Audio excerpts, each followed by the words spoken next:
Il est devenu le sigle à scander, la revendication à porter.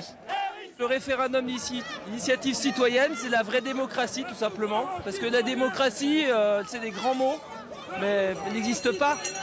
Avec ce référendum à l'initiative des citoyens, les Gilets jaunes veulent participer plus directement aux décisions politiques. À Grenoble, l'idée n'est pas nouvelle. Éric Piolle en avait fait un argument de campagne. Le principe, d'abord, les habitants soumettent une proposition. Elle doit être soutenue par au moins 2000 personnes de plus de 16 ans.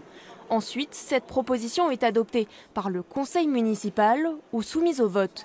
Objectif, une démocratie locale plus directe. Au lieu de voter pour un maire, une équipe, un projet, un style, et puis de se dire on se revoit dans 6 ans, il permet de continuer à être acteur, de ne pas rentrer dans une injonction vis-à-vis des élus. Tous les habitants gardent leur destin en main pour accélérer les choses, porter des projets qui leur tiennent à cœur, ou au contraire stopper des projets.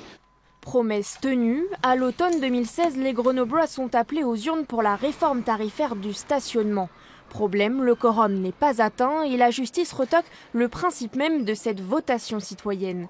Car pour l'instant, la loi française ne prévoit pas de référendum à l'initiative seule des citoyens, comme en Suisse. Aujourd'hui, les dispositifs type RIC qui ont du succès, qui fonctionnent, c'est essentiellement dans les pays fédéraux. Mettre en place le RIC dans un pays centralisé, c'est plus dur.